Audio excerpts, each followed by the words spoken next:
میں تمام سنیوں سے گزارش کروں گا، خواہ وہ ہمارے حشمتی بھائی ہوں پیلی بھیت شریف والے، برکاتی بھائی ہوں ماہرہ شریف والے، یا ہمارے ثاقب شامی صاحب کے ماننے والے ہوں، دعوت اسلامی والے ہوں، سنی دعوت اسلامی والے ہوں، بہرحال ہم سب سنی ہیں، اعلیٰ حضرت کے مسلک کے ماننے والے ہیں، اور اعلیٰ حضرت نے جو علماء دیوبند کو کافر کہا ہے، رافضیوں کو کافر کہا ہے، اس فتوے کو ہم سب صحیح مانتے ہیں۔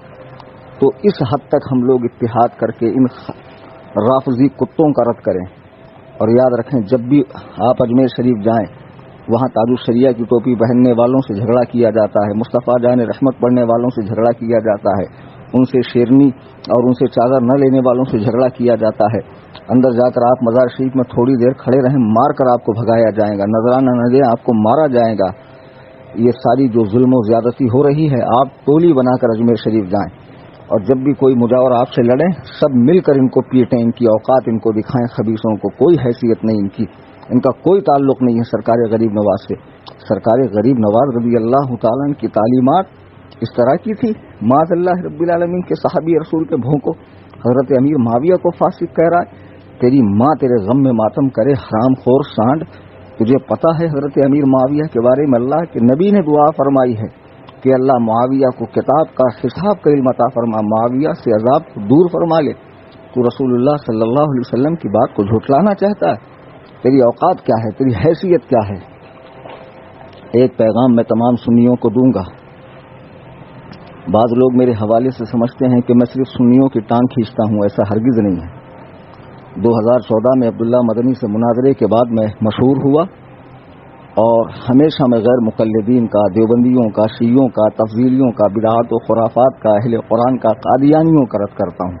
میری اکثر تقریریں آپ یوٹیوب پر سن لیں، اور 32 عدد کتابیں میری رد غیر مقلدیت پر ہے۔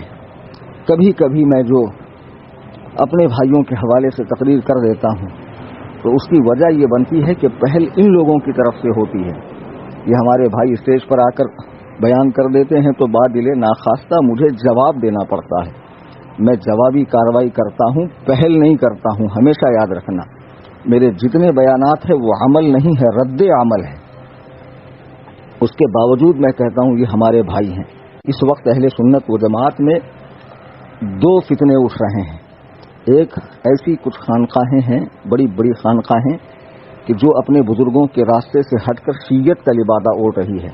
اس میں مکن پور شریف والے بھی ہیں، دیوا شریف والے بھی ہیں، اجمیر شریف والے بھی ہیں، اور بھی کچھ خانقاہیں ہیں۔ دوسرا فتنہ اٹھ رہا ہے، سوشل میڈیا کے یوزرز جانتے ہوں گے کہ فیس بک پر ناصر حرام پوری یعنی ناصر رام پوری، ذیشان مصباحی، مقبول احمد صالح مصباحی، نوشاد عالم چرسی چشتی، یہ لوگ علماء دیوبند کے کافر ہونے کے قائل نہیں ہیں۔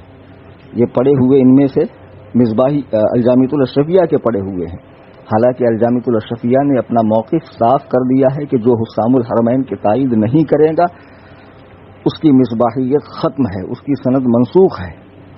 یہ لوگ دیوبندیوں کو کافر نہیں مانتے بلکہ اعلیٰ حضرت کے فتاووں پہ ڈبل سے تحقیق کرنے کی بات کرتے ہیں۔ خبیثو تمہاری کیا حیثیت ہے کہ جس حسام الحرمین پہ علماء حرمین طیبین ہند و پاک کے علماء نے دستخط کی ہو، اجلہ علماء کرام نے، تم اس پر تحقیق کرو گے؟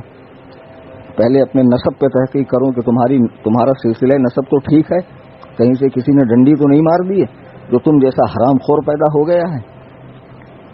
اور یہ جو دو چار گرگے ہیں فیس بک پر، اس خیال کے کچھ مدرسے بھی ہندوستان میں، جیسے حیدرآباد کا جامعہ نظامیہ 150 سال سے اس مدرسے نے آج تک دیوبندیوں کو کافر نہیں کہا ہے، اپنے آپ کو سنی کہتا، نیاز و فاتحہ کرتا ہے، لیکن اس کے جلسے میں یوسف قرضاوی جیسا پکا غیر مقلد مصر کا عالم ان کے جلسے میں آتا ہے۔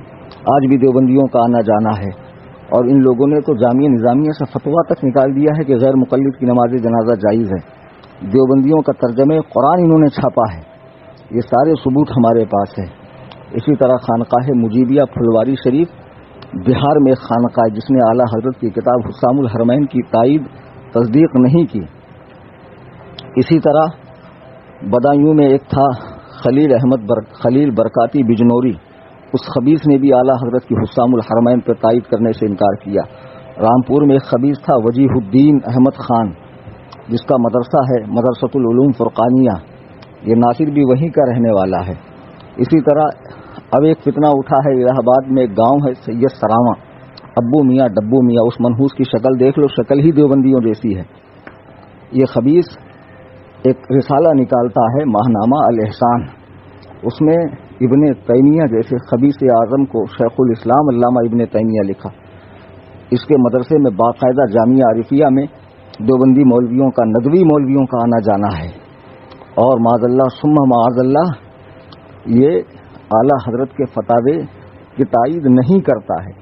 لوگ کہتے ہیں بہت بڑا صوفی ہے۔ صوفی وہ نہیں ہوتا جو کفر و اسلام کو ایک کرے، صوفی تو وہ ہوتا ہے جو حق کو حق کہے، باطل کو باطل کہے، اسے کہتے ہیں حقیقی صوفی۔ میرے بزرگوں، دوستوں، میرے سنی بھائیوں، آپ کسی بھی شیخ سے مرید ہوں، کسی بھی مدرسے سے تعلق رکھتے ہوں، کسی بھی تنظیم سے جڑے ہوئے ہوں، آپ اعلیٰ حضرت کو اپنا پیشوا مانتے ہیں، اور اعلیٰ حضرت نے جو علماء دیوبند کے کفر پہ فتویٰ دیا ہے آپ اسے صحیح سمجھتے ہیں، آپ میرے بھائی ہیں، خواہ عمل کے لحاظ سے آپ کیسے بھی ہوں۔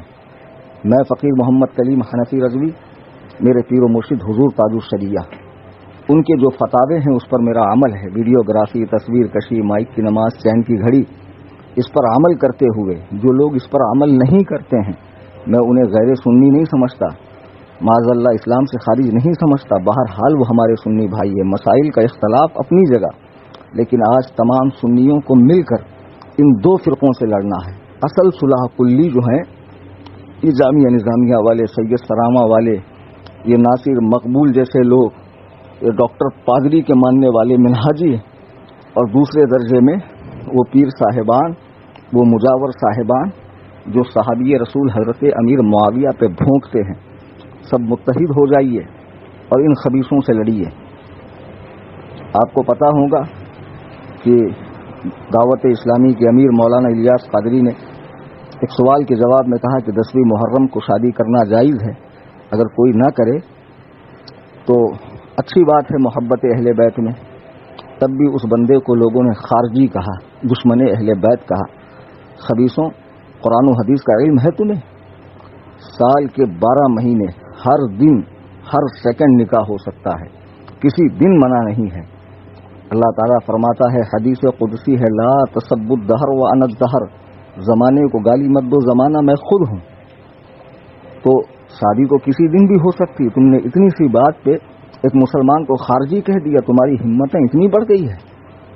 چلو آؤ مناظرہ کر لو اس پر کہ 10ویں محرم کو شادی نہیں ہو سکتی ہے۔ ساتھ میں وہ بندہ یہ بھی کہہ رہا ہے کہ اگر کوئی نہ کرے تو اچھی بات ہے، تو سوچنا چاہیے پہلے اس نے شریعت کا مسئلہ بتایا، پھر عقیدت کی بات بتائی کہ عقیدت کیا ہونی چاہیے، تاکہ شرعی مسئلے کی بھی حق تلفی نہ ہو اور عقیدت کا بھی لحاظ رہے۔ لیکن تم نے اس کی عقیدت کو نہ دیکھا۔ میرے بھائیوں، بزرگوں، متحد ہو جائیے۔ جیسے وہابی، دیوبندی، شیعہ، قادیانی غیر مقلدین کا ہم رد کرتے ہیں، ویسے ہی ان چھپے ہوئے صلح کلیوں کا، ان رافضیوں کا بھی رد کیا جائے جو مزارات اولیاء پر بیٹھے ہوئے ہیں اور امت کو برباد کر رہے ہیں، امت کو غلط راستے پر لا رہے ہیں۔ ان سب کا رد کرنا ہمارا فریضہ ہے اور بالکل رد کیا جانا چاہیے۔ اللہ تبارک و تعالی ہم سب کو قبول حق کا جذبہ عطا فرمائے، قرآن و سنت پہ چلنے کی توفیق عطا فرمائے، منہج سلف صالحین کا اتباع کرنے کی توفیق عطا فرمائے۔ وما علینا الا البلاغ۔